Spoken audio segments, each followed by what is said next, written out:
3. I now give the floor to Ms. Jeanine Hennis-Plasschaert. You have the floor, Madam. Thank you, Mr. President. Distinguished members of the Security Council. In February, I delivered what I thought would be my final public briefing on Iraq. That said, I am, of course, glad to have the privilege of addressing you once more before departing from my current position later this month. Mr. President, over the past years, I have highlighted time and again Iraq's many challenges. Now, I often added that at the same time, Iraq is a country of great opportunity. Of course, any opportunity is only as real as the effort to seize it. Now, as stated in my previous briefings, several important steps and promising initiatives have emerged. And this has been most visible in the past 18 months, particularly in the areas of service provision and construction. The country is also grasping opportunities elsewhere, for example, through its pivotal position in the region and beyond, the enhancement of its investment climate, the rollout of financial and economic reforms, plans for water management and environmental mitigation and adaptation, and, for instance, a reduction in dependence on imported fuels. Now, for the sake of time, I will not go into detail, but Council members and others may wish to refer to recent briefings and reports where further information is provided. In sum, the picture we wish to portray is an Iraq which looks different to the country to which UNAMI was first deployed some 20 years ago. Indeed, it looks different to the country I arrived in 2018. Today, we are, so to speak, witnessing an Iraq on the rise. True, past decades of turmoil still impact the present. And yes, the challenges are manifold. State institutions still fragile. But we do believe it is high time to judge the country on progress made and to turn the page on the darker images past. Now, this is not to say that everything is perfect. Of course not. And hubris does not help anyone. Rather, it denies the legitimate and rightful demands for change that are still to be met. Corruption, factionalism, impunity, undue interference, and armed actors operating outside state control. While the government is tackling these scourges, they still represent major hurdles to be overcome. The same goes for feelings of marginalization and exclusion, which are spreading in and among certain components. If left unaddressed, they risk fanning the flames of intra and inter-community tension. Now, power grabs or punitive policies may benefit one segment of society or community in the short term, but in the end, everyone loses. This is particularly true in a country with conflict in living memory. Within this context, the recent increase in mass unannounced executions of individuals convicted under anti-terrorism laws is a cause for great concern. There is also much work to do before the fundamental rights and freedoms of all Iraqis are safeguarded. And let me be clear, such work does not mean promoting any specific private behavior or disrespecting any culture or religion, quite the opposite. Furthermore, any legislative work is expected to take into account the country's obligations and commitments, including those resulting from international treaties and conventions to which Iraq has signed up. Now, it goes without saying that freedom of expression and non-discrimination are among the rights enshrined in such treaties.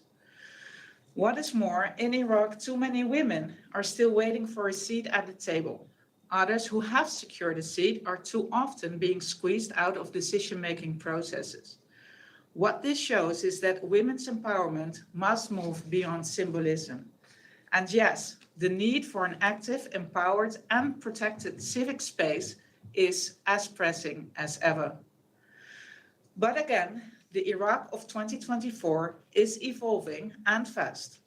And while it's true that the road ahead will be laden with obstacles, we are hopeful that further progress will be unlocked for all Iraqis, whatever their affiliation, faith, background, or ethnicity.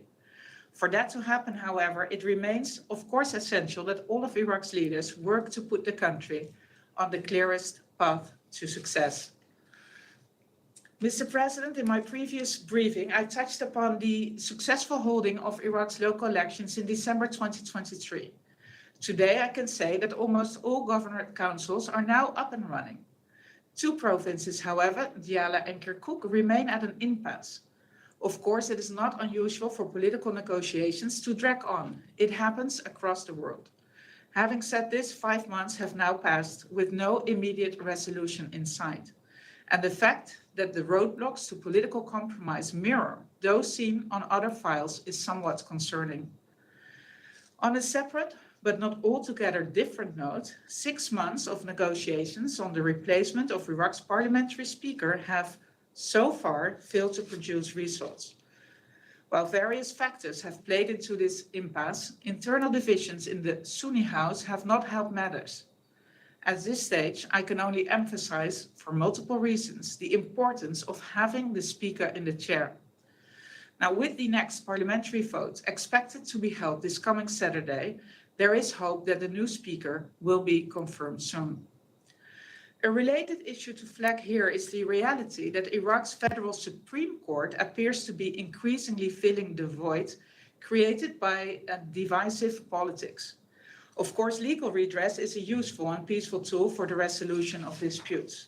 But the sheer scale of constitutional cases arising from standard political processes, which should instead see politicians working out their differences to find solutions, it does point to a worrying trend.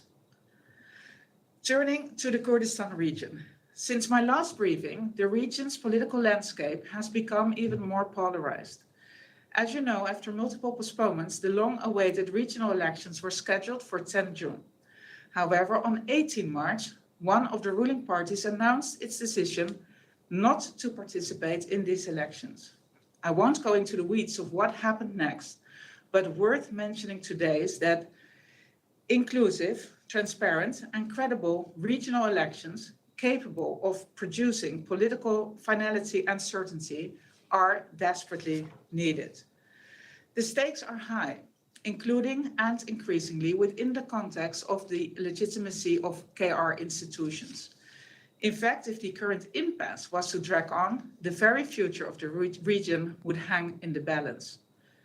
Having said this, after intensive engagement in past weeks, which has been guided by the need for a swift and decisive way out of the deadlock, we are now hopeful that a final and thus binding election date will be announced soon.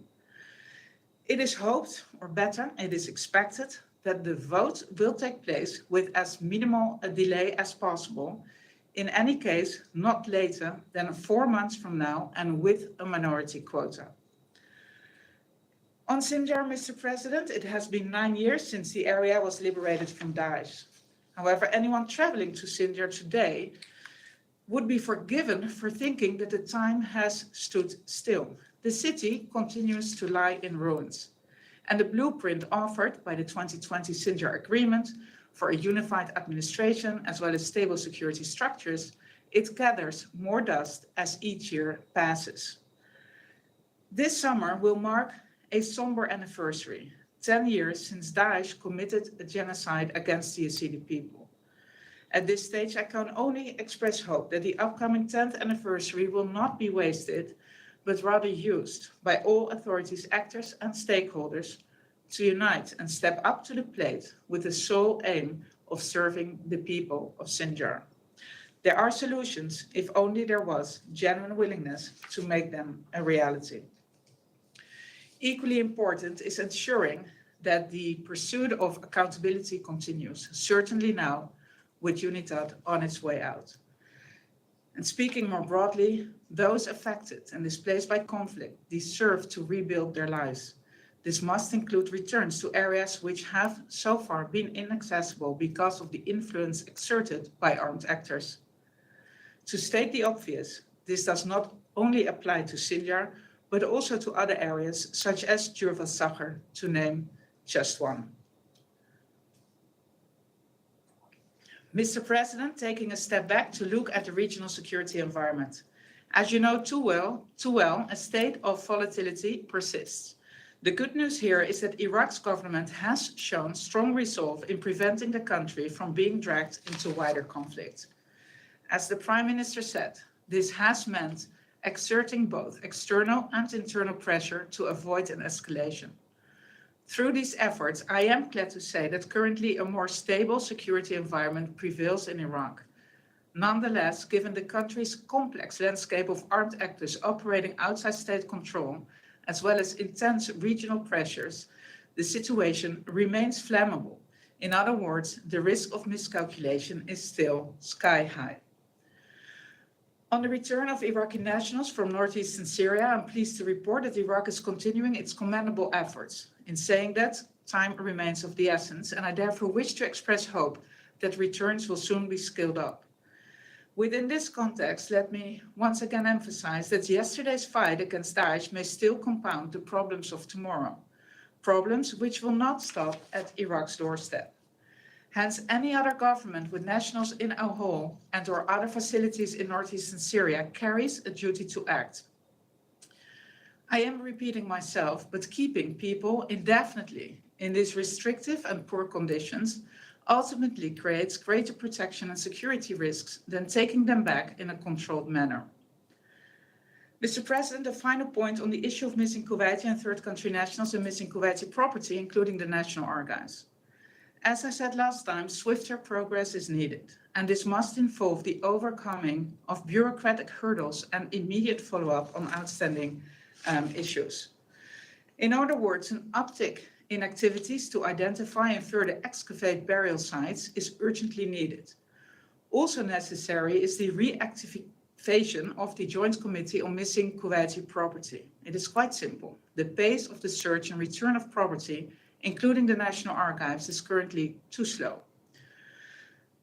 Mr. President, in closing, let me say that throughout my tenure as Special Representative, it looked at times like Iraq's society and political framework were poised to come apart at the seams. Now, the conditions which allowed this fraying cannot be expected to just disappear overnight. Dealing with both the legacy of the past and the many challenges of the present will take time. Also, and whether we like it or not, nothing is irreversible. Yet while the country has teetered on the edge several times, it has found a way to step back from the brink to continue its journey forward. As I made clear earlier on, there are persistent and serious challenges, but Iraq's horizon is replete with opportunities. And yes, the country is also teeming with people who are ready and willing to seize them. Without doubt, Mr. President, the imprint the country and its people have made on me will be a lasting one. So once again, Aish al-Iraq, long live Iraq. Thank you, Mr. President. I thank Ms. Hennis-Plasschaert for our important briefing. Thank you. Distinguished colleagues, I will now give the floor